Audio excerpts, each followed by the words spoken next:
আজকের ঘটনার মূল কারণটা হচ্ছে ছাত্ররা প্রথমে ইনকিলাব মঞ্চের ব্যানারে সেখানে গিয়ে ইউজিসির চেয়ারম্যান উপস্থিত হয়েছে, তার কাছে তারা স্মারকলিপি দেবে, দাবি করবে যে ঠিকাদার প্রতিষ্ঠানের উপরে কাছে এই প্রতিষ্ঠানের হল নির্মাণের দায়িত্ব দেওয়া যাবে না। প্রায় 10,000 কোটি টাকার একটা প্রজেক্ট, এই প্রজেক্টটা দিতে হবে সেনাবাহিনীর হাতে যাতে খুব দ্রুত এই হল নির্মাণ হয়। এর আগেও 15,000 কোটি টাকা এখানে দেওয়া হয়েছিল, 1500 কোটি টাকা সম্ভবত, বা 15,000 কোটি টাকা সামথিং এমন দেওয়া হয়েছিল, 1500 কোটি টাকা।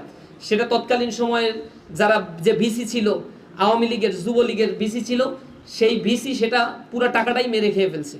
এখন আবার এই টাকাটা বরাদ্দ দেওয়ার কথা, সেই টাকাটাও যাতে ঠিকাদারি প্রতিষ্ঠানের কাছে দেয়, এই ঠিকাদারি গ্রহণ করবে ছাত্র দলের নেতাকর্মীরা বা ওই এলাকার যারা বিএনপি নেতাকর্মীরা আছে, সেখানে অনেক ভাগ বাটোয়ারার ব্যাপার আছে। আমাদের স্পষ্ট কথা হচ্ছে স্টুডেন্টদেরকে স্বার্থকে প্রায়োরিটি দিতে হবে, এখানে দ্রুত হল নির্মাণ করতে হবে। অত্যন্ত ভোগান্তির মধ্য দিয়ে জগন্নাথ বিশ্ববিদ্যালয়ের শিক্ষার্থীরা পড়াশোনা করে, একটা ন্যূনতম হল জগন্নাথ বিশ্ববিদ্যালয়ের ছাত্রদের জন্য নাই, যা অত্যন্ত লজ্জাজনক। এই বিশ্ববিদ্যালয়ের জন্য যেমন লজ্জাজনক, তেমনি একইভাবে প্রশাসনের জন্য, শিক্ষা মন্ত্রণালয়ের জন্য, ইউজিসির জন্য লজ্জাজনক।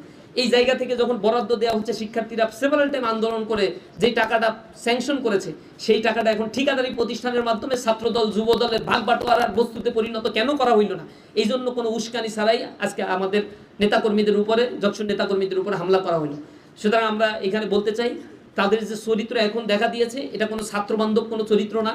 সকল ক্যাম্পাসে তারা ছাত্রদের দ্বারা ধিকৃত হয়েছে, এ কারণে আজকে তারা সন্ত্রাসের রাস্তায় তারা বাছাই করে নিয়েছে।